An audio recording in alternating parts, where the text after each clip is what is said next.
So somebody that I've been wanting to talk about for a while now is Molley.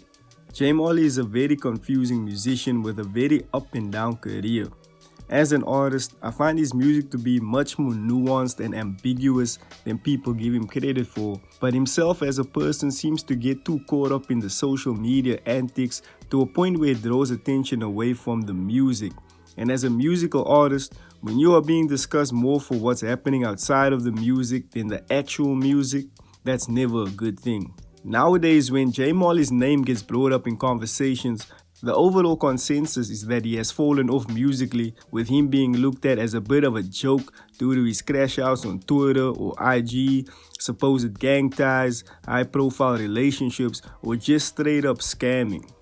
Now, Molley's story has always been a curious case for me because as someone who used to pride himself on having an ear close to the ground when it comes to new rappers bubbling up, back in 2017, Molley seemingly came from nowhere and took everybody by surprise.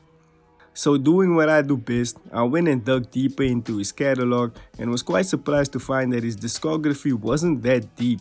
In fact, his official SoundCloud page had only like 3 songs out at the time, and even more astonishingly, the numbers were crazy. While it was not uncommon for a local artist to do like 10,000 plays on SoundCloud, Molley's numbers were reaching close to the hundreds of thousands. When I say Molley came from out of nowhere, that is not to discredit his come up, but in his own words, during an interview with DJ Reddy D, his rise to fame took off quite rapidly, with him dropping music on SoundCloud and amassing an insane number of plays off the rip. And to his credit, the songs that were dropped around this time were objectively good. You see, many artists would use these early days to experiment with different soundscapes and styles in order to achieve their desired sound. Nasty C didn't really hit his stride until Price City, while A-Reese only found success with Paradise. Molley entered the game with an already established sound. His music was dark and forbidding. He was clearly heavily inspired by Travis Scott, more specifically the Days of Rodeo mixtape, with his Instagram handle being Hood Pharmacist, which is a nod to a line in the song Skyfall. The music leaned heavily into the SoundCloud era style with rough production values and distorted bass lines, which was done so on purpose, highlighting the DIY work ethic of the era. Even his visuals, from the videos to the style in which he took his pictures, were wildly creative, which captured the essence of a generation born and raised on the internet. And this makes sense when you consider that before making the switch to a rapper, Molley was actually a photographer taking pictures of other artists and rappers. Molley was raised in Centurion in Gauteng, between Pretoria and Midrand. He grew up in a very musical family and decided to take up singing after watching both his parents sing on stage and play instruments. He spent a lot of time with his 2 older sisters playing karaoke and learning how to play the guitar, which he fully mastered by age 9. Molley would explain that due to him being white, he would most often have to reiterate that he did not come from a rich background. In fact, when his father lost his job, the burden would eventually fall on him to support his family once his rap career took off.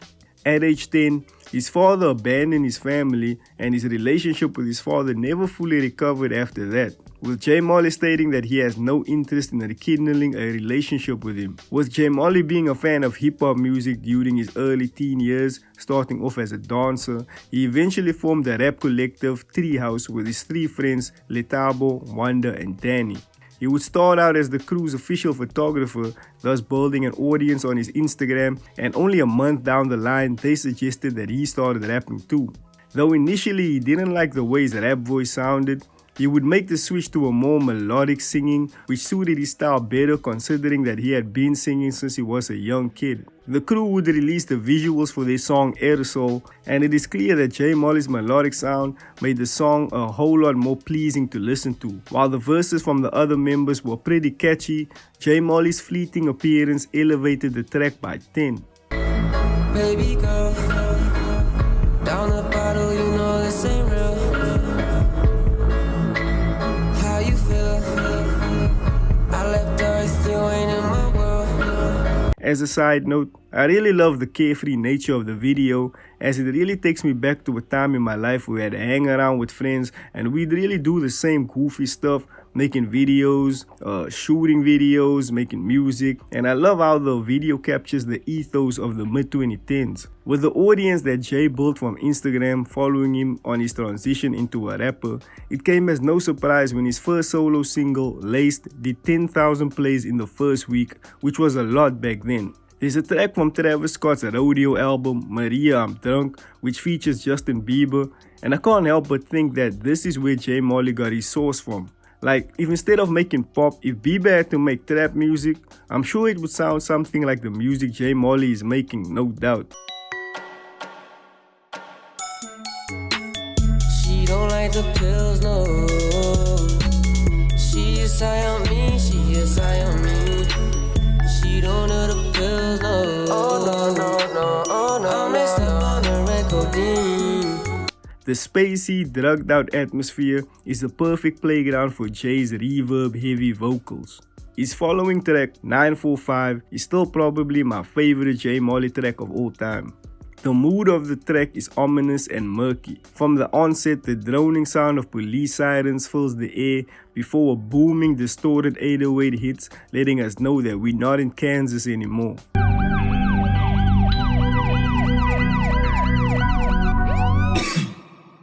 Don't trip, they be laced up.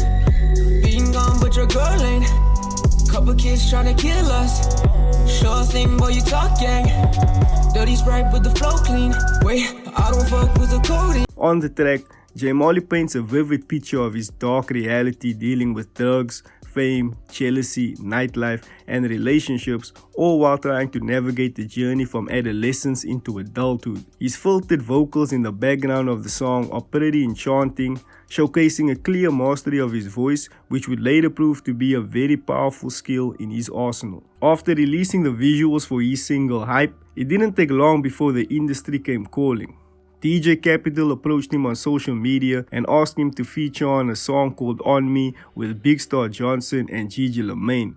After that, DJ Speedster hit him up and he featured on the song I Don't Know with Frank Casino and Zucci Coke Dope. Of these two features alone, J Molley became a prominent name in the hip-hop scene and the so-called leader of the new wave. J Molley brought an air of freshness into the game. Up until that point, the scene was ruled by the same tired faces of AKA, Casper Nyovest, KO, and all the same rappers who ushered in the golden age of South African hip-hop. 2017 was a transitional era for the game, with a lot of new rappers coming up like Frank Casino, Zucci Coke Dope, The Big Hash, Patrick Lee, and J Molley was one of these people. With the rise of accessible internet due to uncapped Wi-Fi and fiber entering more homes in the country, it made it easy for newer voices to be heard and a new group of artists to enter the game without the need for radio or television. I remember it vividly because around this time I was no longer consuming music through Channel O, MTV Base, or Trace Urban. Everything was happening on the internet. With no body of work in his catalog, fans were waiting with bated breath for a full J Molley project. Would the sound of his singles and features translate well into a project, or would it just expose his shortcomings as a rapper?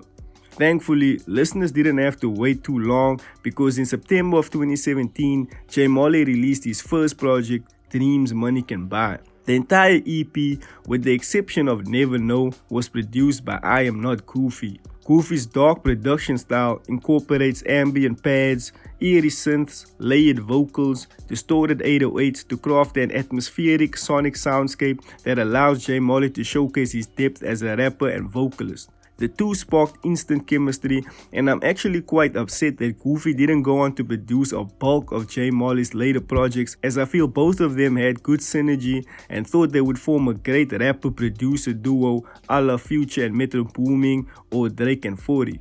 The project explores themes of depression, suicide, hedonism, and egomania.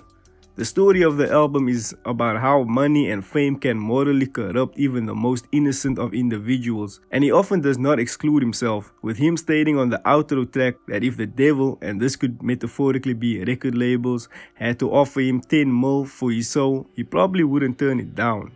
Earlier I mentioned how J Molley is heavily inspired by Travis Scott, and he doesn't try to hide it. In fact, he wears it proudly on his sleeve.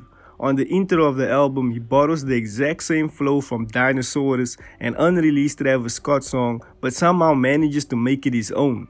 Pop the cords and pour the pores. Got some shorties to pull up on us. To walk my orbit and fuck my homies. It's quite enormous, my dinosaurs. I ship it foreign, Beijing importing. These diamonds pouring, gon' need new flooring. I'm flying soaring, I'm too important. Can hurt the boy, that bitch too boring. Sinister and Paranoia is thematically the most important song on the album. In the first half of the song, J. Molley indulges in the spoils of his newfound fame, all the while questioning the intentions of new friends and women that surround him in an almost skeptical state. The guest verse from Rico supports Jay's verse, with the young rapper diving even deeper into the hedonistic atmosphere of money, alcohol, and women. The second half of the song is almost like a bad acid trip. In it, J. Molley's paranoia leads him to buy a gun in order to kill off certain people that he needs to see dead. But when he eventually gets hold of the weapon in an intoxicated state, he points it at himself and comes to the conclusion that these so-called people are simply the voices in his head that he needs to be silenced. The line, "Paradise is only one shot away," conveys the thought that if he just ends it all, it will eventually bring him the peace that he is seeking. Desire, featuring PH, as J. Molley showcasing his materialistic nature, claiming to only want the finer things in life, even though it might not be all too good for him. Much like J. Molley, PH has a knack for using his voice more like an instrument in how it meshes with the beat perfectly.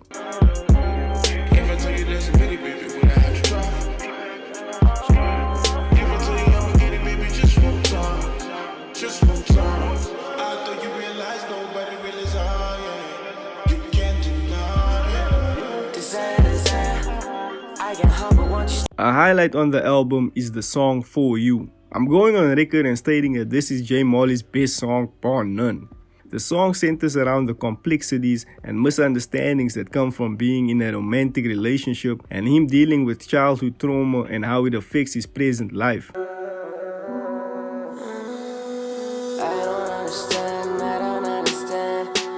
One day we're in love and next day we're on different ends. Girl, I can't pretend, trying to right my wrongs, but I can't pick up the pen. No, that's only fight, no, that's only fight. In the first verse, J. Molley highlights the frustration at the unpredictable nature of love, with him being in love one day and the next day being on bad terms. The next line, "Trying to right my wrongs, but I can't pick up the pen," showcases his struggle to fix his mistakes with his partner, and also, this is some great wordplay here. Additionally, the line where he mentions his mother reminds him every day that he is just like his father goes back to the childhood trauma that we spoke about, with his dad being an alcoholic who eventually abandoned his family and his fear that he will end up just like him, especially considering his own struggles with alcohol and addiction. When he says, "Never had no dad to teach me how to be a man," it points to a lack of guidance in his upbringing that complicates his ability to form healthy relationships. Also, in the second verse, where J. Molley raps, "Can't run from my thoughts, I'll sleep all day till they go away," this could be a reference to the same thoughts that he had on the second track, which he would take upon himself to silence. Overall, this is a very beautiful song and showcases J. Molley's strength as a vocalist and artist, showing that he is a much more layered artist than it appears on the surface. The outro song encompasses the themes of the album.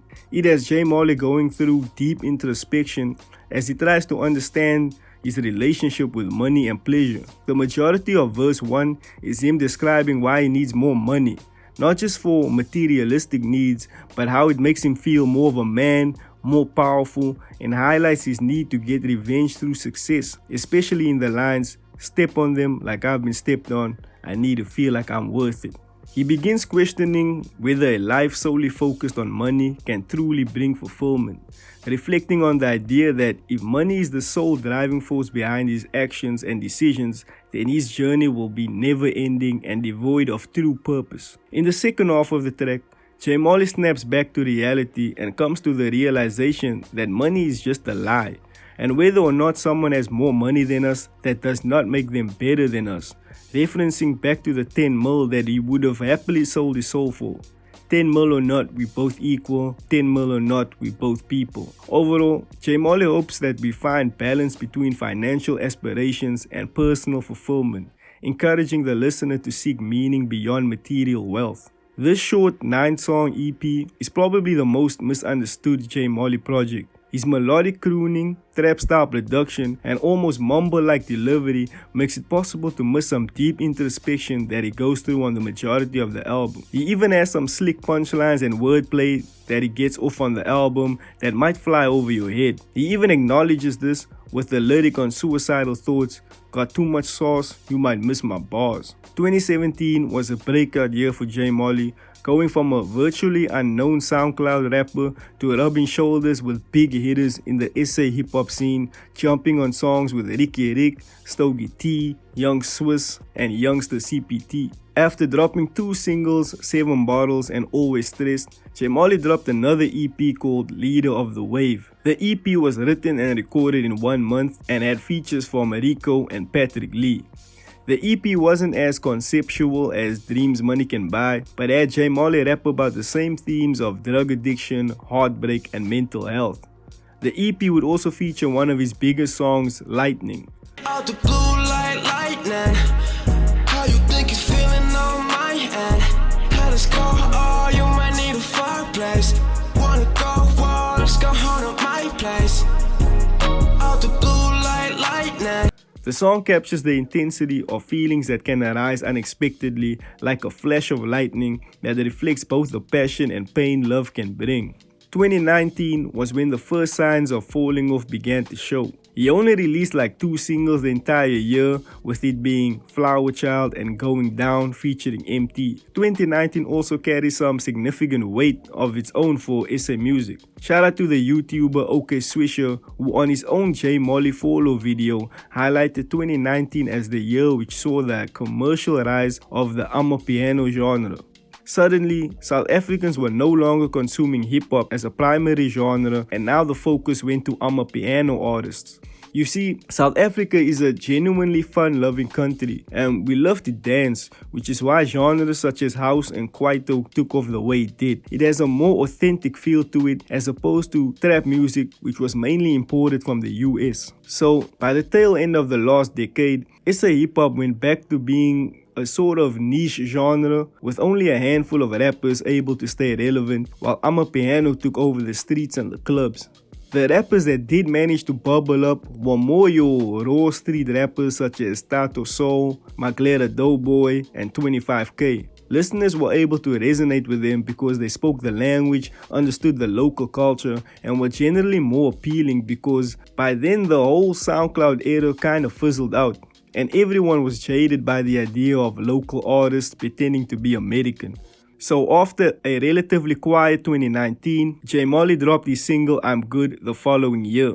The single contains noteworthy lines calling out fellow new wave rapper The Big Hash. In it, J Molley raps, Ironic how these young boys wanna call my name up a cloud. Meanwhile, be on the phone calling me trying to hash the shit out. Guess these are life and times we're living in. Typical cycle of the internet, cause in person they always backpedaling. The line was understood to be a response to a shot taken by Big Hash in his song I'm Sorry. The two would then have an entertaining war of words, with both parties sending out diss tracks aimed against each other. I could probably do a full breakdown of the beef sometime in the future, but long story short, J Molley got the best of the Big Hash with a surprisingly solid diss track called Pole Bearer. Wake up to Twitter once again, Molley trending for a bitch. I'm not bitter, just never thought Hash was the next on my list. In mommy's whip, spitting some kitty shit, got all the kitties lit. Publicity got little Biggie lit. I'm Ricky with the shit. You must have amnesia, you crying about children. I personally never knew J Molley had it in him. I mean, he could always kick a dope flow and had a sharp line or two on his songs, but I will never doubt his pen game ever again. With J Molley managing to garner some goodwill off the back end of his beef with the Big Hash, he dropped his full-length mixtape, All Is Fair in Love and War. All Is Fair in Love and War was produced by various producers including J Molley himself, and contains elements of trap music with psychedelic rap influences. It has a much more expansive and dynamic sound compared to the static trap production on his previous releases. The album has many guest appearances from Costa Titch, Younger, CK, Frank Casino, Ricky Rick, Focalistic, Burning Forest Boy, and Nadia Nakai. The album doesn't have a consistent running theme as Dreams Money Can Buy did, but J Molley does touch on similar topics such as mental health, spirituality, and the constant battle he faces with himself. I think what surprised me most is how much I genuinely enjoyed most, if not all, of the songs on the album. On the intro track, High as God, J Molley processes the hell out of his vocals, and his auto-tune delivery makes him sound like an angelic cyborg.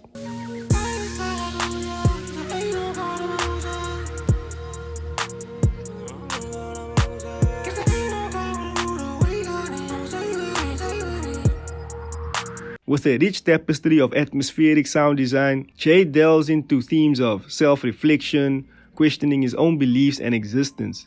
He also touches upon his addictions in the first verse, which alludes to the title of the track, High as God, as this could be him being on a higher existential plane than the rest of us, or could be a metaphor for him just being stoned out of his mind. Tracks like Anga Stress and On Camera are much more positive, egotistical highlights on the album.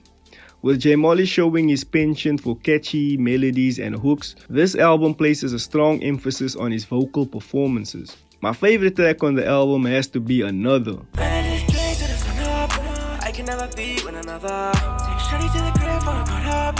Hit it from the side when I went up. Rather just drink to the sun up. I can never be with another.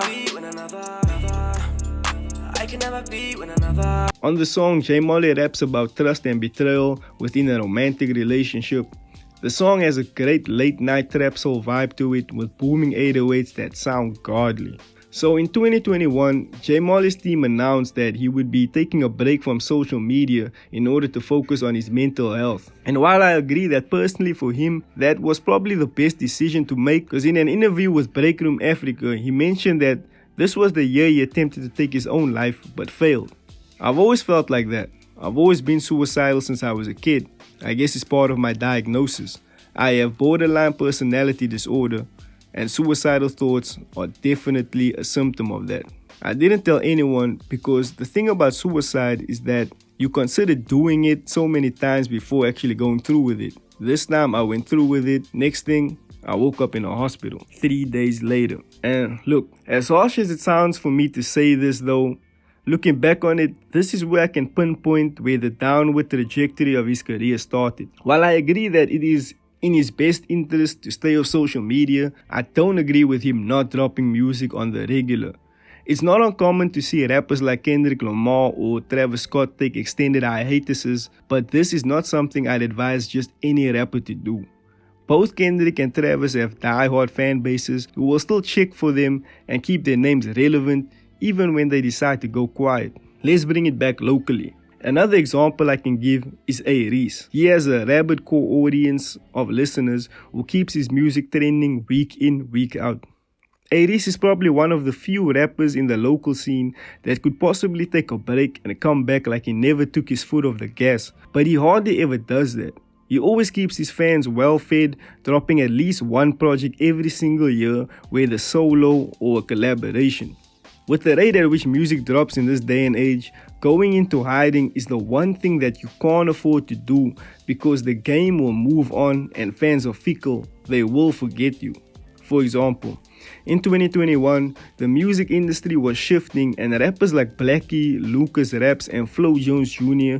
took the game by storm, all the while Jay was on his musical hiatus. In 2022, J Molley announced his return to the game alongside a full-length album titled Almost Dead. This project is way darker and rough around the edges than any of his previous releases. J Molley is more vulnerable and open, and also this album contains more rapping and less of his signature melodic style. The opening track Rumors is one of the coldest intro tracks I've heard in the game. When we did that stick up, there was rumors that we had a gun. Molley took some pictures, took the loot, and then we hit the run. Rappers really bitches, they ain't shoot us when I'm there, they run. J. Molley addresses the negativity and lies that circulate around him, expressing his frustration and determination to rise above it all. The soundscape is broody, and J. Molley's delivery is ice cold. Up To is another early highlight on the album. J. Molley questions all the people that basically left him for dead after attempting to take his own life, and he withdraws back into his solitude. What am I up to? You never checked on me when I was down, baby, fuck you. You get no love too. She wanna know where I be, wanna know what I've gone through. That make me nauseous. Unfortunately for this album though, this is as good as it's going to get. As soon as it gets too armed and dangerous, I can't help but roll my eyes. There's just something really cringe about Jesse, a white kid from Pretoria who cries about anxiety and depression, flexing about having shooters and gang ties. I honestly just don't buy it. Even the beat, much like the ones on the rest of the album, feels like something he just bought off the internet, despite having a myriad of great producers. This is not the direction I pictured him going when I first heard him back in 2017. On Soaring, he tries his hand at UK drill, but the execution just sounds forced. Even the fake UK accent and slang just doesn't do it for me. What can I say? I like Jay on the melodies. I don't like it when he acts tough. This album really leaves me more confused than anything. It makes me wonder where the character of J. Molley ends and where Jesse Mollett, the person, begins. Clocking in at just 33 minutes, this is probably the weakest album in J. Molley's catalog. It feels like he just phoned it in.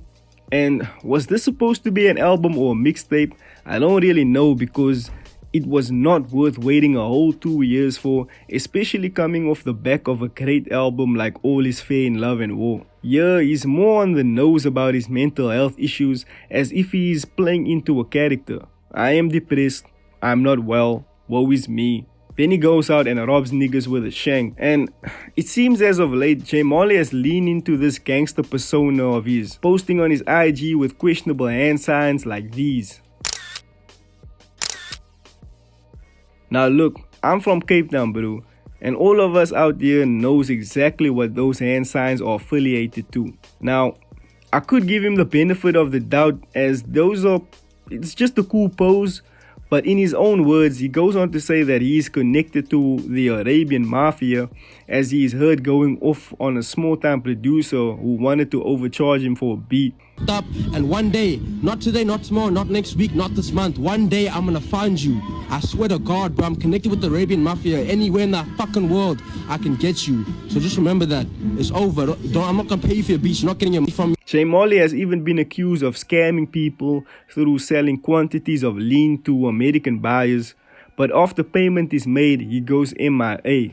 You see, cough syrup contains codeine, which is not easy to come across in America as it is in South Africa. So J. Molley allegedly acts as the distributor who cops all the cough syrup on the low in SA and then sells it at a profit to American buyers. Shout out to Mzansi A-listers who came up with a great video on this about a year ago, and you can check it out in the description below. In another video by Anything in Particular, which you can check out in the description below as well, he recounts the story of how he got scammed 1,500 by J. Molley through promises of making profit by the exporting of lean. I guess the music business in South Africa isn't really paying that well anymore. It's even been suggested that J. Molley does these hiatuses, playing it off as if he's in rehab, as a way of running away from people who are looking to get their money back from him, or even worse. Furthermore, J. Molley's antics on social media also left a sour taste in the mouths of many listeners. He goes off on fans in videos like these. Then why are 400 of you guys talking about me if I'm so irrelevant? Why was I picked to be on one of the biggest reality shows out of Africa? Y'all are all talking there. I made that post as a joke, because I do jokes all the time. I say dumb shit all the time. It didn't mean nothing to me. I didn't even think about it. Y'all posted online. Y'all all commented 400 posts. And then after posting things like this, blaming it on his mental health issues. And just to keep it 100 with you guys, I know I talk all my shit and I flexing, but you know, that's not me. It's all fake. This money shit, it ain't shit, bro. Money does not bring you happiness. So what, I have money, I'm in a hotel. So what? Think I'm more happy than you guys at your mom's houses? No. I have no one here, bro. I'm alone. And whoever comes through is not... This is just clown behavior, and it seems as if he is stuck in that 2017 to 2018 SoundCloud era where rappers like Tekashi 69, Trippie Redd, and X would go on live and just do these hijinks as a way of keeping fans entertained when not dropping music. But that era is long gone, and honestly, he should just let the music do the talking. Even recently, he put up a post claiming to be selling Forex signals, and this industry has such a bad rap as it is already. I just can't picture anyone taking J Molley seriously at this point.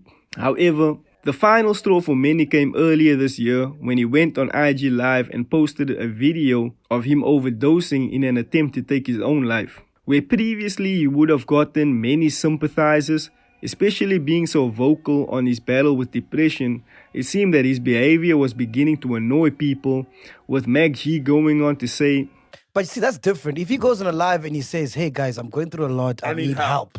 Yes, then you can sympathize with him, right? But if he goes on a live and says, it's done, I'm killing myself, dude, go ahead. We'll bury you, we'll listen to your music, and life goes on. For real. I have no sympathy for people like that, bro. Even Noda took to X to say, we all have problems to deal with. The attention-seeking suicide stunts are the least of our worries. If you want to harm yourself, just keep it to yourself. Now, it begs the question. I'm sorry, but I have to ask, is this real or just some PR to keep people talking about him?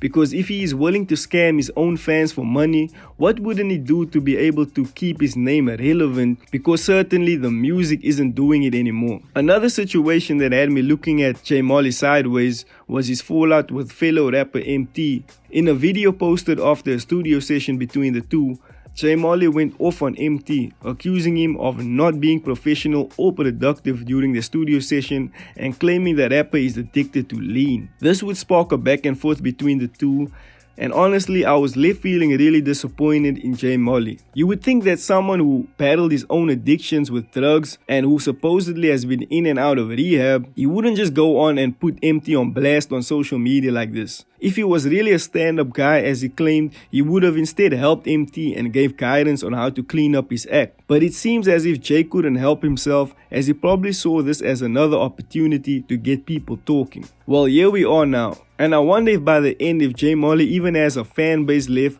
who checks for him on the regular. As all those who listened to his music in the older days are grown up, and the new audience just ain't really checking for him like that. Cause his Spotify monthly listeners numbers are down to 15k compared to his peers Nasty C and Aries who sit on 1.4 million and almost 400k respectively. Now I do understand that dropping new music would have an effect on boosting these numbers. With that being said, J Molley did announce that he is considering retirement from secular music before going full on gospel. He even changed his name to Yeshai to show his commitment to his faith. Now, I don't think there's an audience for gospel music, especially in the youth, but he could prove me wrong if he drops an album like Donda or Jesus is King. I will gladly eat my words. The solution for J Molley is simple. Now that he is supposedly clean, he should do less talking on social media and just drop good music on a consistent basis. Keyword, consistent. He needs to lean in, pardon the pun, on dropping those clean visuals that he used to do, because despite the bullshit, J Molley is a really creative artist. Secondly, he needs to do some press runs and interviews, sharing his story with mental health and depression and how he got saved.